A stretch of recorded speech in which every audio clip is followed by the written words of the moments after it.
പറയും ആദ്യം തുറക്കും. കുംഭമാസത്തിൽ നടും കള്ളിയും തറവൊക്കെ ഇട്ടുണ്ട്. കുംഭമാസത്തിലാണ് ഇതിന്റെ പണി തുടങ്ങല്. കുഴി കുത്തലും നടലും പിടിച്ചലും ഒക്കെ. പിന്നെ അത് പൊടിയും വളമൊക്കെ ഇട്ടിട്ട് വൈക്കോലും നെത്തല്ല ഇതിന്റെ മുകളിൽ. ഇതിന്റെ മുകളിൽ വൈക്കോലും നെത്തിയാൽ പിന്നെ കുറച്ചാഴ്ച മഴ ഇതിന്റെ ശേഷം പിന്നെ നോക്കണ്ടുള്ളൂ. പിന്നെ മഴ പെയ്ത് പുല്ലും ഇതൊക്കെ മുളച്ച് പൊന്തിന് ശേഷം ഈ പുല്ല് ഒഴിവാക്കും. ആ പുല്ല് ഒഴിവാക്കിയിട്ട് പിന്നെയും നമ്മൾ വളം കൊടുക്കുകയാണ്. ആ വളം കൊടുത്തതിന്റെ ശേഷം നമ്മൾ പിന്നെയും ഫസ്റ്റ് ഇട്ടോടെ ഇരിക്കും. പിന്നെ പുല്ല് വരികയാണെങ്കിൽ വെറുതായിട്ട് പറിച്ച് ഒഴിവാക്കി അതിൻ്റെ ചോട്ടിക്കിടും. പിന്നെ ഇത് 8 മാസം കഴിഞ്ഞാൽ പറിച്ചാൽ പരിപാടി ഇത് മതിയാക്കി. അത്രയുള്ള പേര് പറയാല്ലേ. വില ഇപ്പം ഇക്കുറി മോശമാണ്. കഴിഞ്ഞൊരു 35 ഇക്കുറാവശ്യം 25 ഇല്ല. 22.5 ഉറുപ്പൊക്കെ കിട്ടി. ഓഫീസാണ് നഷ്ടത്തിലാണ് ഇപ്പൊ ഇതും കാര്യങ്ങളൊക്കെ. കൃഷിക്കാർക്ക് മൊത്തം നഷ്ടം തന്നെ. ഇപ്പൊ ഇക്കുറിക്കത്ത് ചേന എല്ലാവർക്കും നഷ്ടത്തിലാണ്. കാരണം 28ന്റെ മുകളിലേക്ക് ചേന പോയിട്ടില്ല. അത് ഓണത്തിന്റെ ആ സീസണിലാണ് പോയത്. ഇപ്പോ 22.5 വന്നിട്ടുണ്ട്. അതന്നെ. അപ്പൊ എന്തായാലും കൃഷിക്കാർക്ക് നഷ്ടമല്ലാതെ ലാഭം ഒട്ടുമില്ല. നല്ലൊരു സംഖ്യ കാരണങ്ങൾക്കൊക്കെ പോയിട്ടുണ്ട്. ഇനിയിപ്പോ ഇതിന് വിത്ത് എടുത്തേക്കണം. ഇത് ഞങ്ങൾ വിത്തെടുക്കില്ല. ഇനി വിത്ത് വേറെ വാങ്ങിക്കൊണ്ടല്ല. ഇനി പാവം പോലെ വിത്തെടുക്കണേ വേറെ ഭാഗത്ത് നമ്മൾ പറിച്ചാറുണ്ട്. പിന്നെ ഇനി പരിക്കാലൊക്കെ എന്നൊക്കെ ഓലൊക്കെ അഡ്ജസ്റ്റ് ചെയ്ത് വാങ്ങലാണ്. അന്ന് വിത്ത് ചിലപ്പോൾ 40 ഉറുപ്പൊക്കെ വില ഉണ്ടാവും. ഇതിലൊക്കെ 40 ഉറുപ്പൊക്കെ ചേന വിത്തുണ്ട്. 40 തന്നെ 40 ഉറുപ്പ് കിലോനല്ലേ. അങ്ങനെ വാങ്ങി നട്ട ചേനയും നോക്കി. 1 കിലോ എത്ര ചേന നടാ?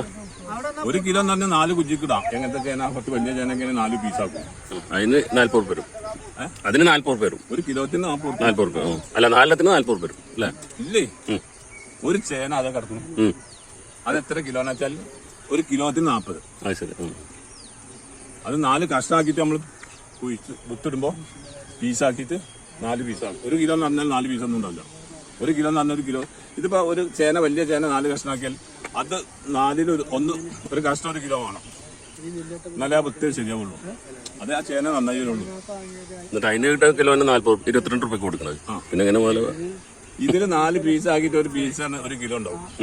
അതാണ് നമ്മൾ ഇപ്പൊ ആ ചേന ഉണ്ടെങ്കിൽ ഇപ്പൊ ആ ഒരു പീസ് നട്ട ചേനയാണ്. അത് മാക്സിമം വലിയതാണെങ്കിൽ 4 കിലോ ഉണ്ടാവും. ഇല്ലെങ്കിൽ 2 കിലോ 1.5 കിലോനൊക്കെ ഉണ്ടാവും. 1 കിലോത്തിൻ്റെത് ഉണ്ട്. അപ്പൊ എങ്ങനെയായാലും ഇതിന് ഇക്കുറി പ്രാവശ്യം നഷ്ടം സംഭവിക്കുക.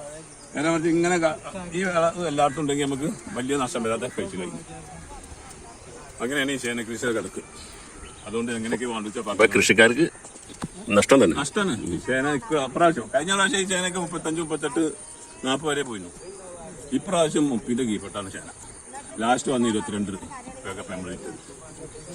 അപ്പൊ ഇതൊക്കെ എന്താ ഒരു 3 ഉറുപ്പിക ചെലവിൽ 1.5 ഉറുപ്പിക കിട്ടാൻ പറ്റില്ല. അങ്ങനെ അതാണ് ഇപ്പോഴത്തെ അവസ്ഥ. ചേന കൃഷി ചെയ്യുന്ന ആൾക്കാർ കുറേ പിന്മാറും വില ഇല്ലാത്തതുകൊണ്ട്. അപ്പോൾ ആൾക്കാർ അപ്പോൾ വില ഉണ്ടാവും.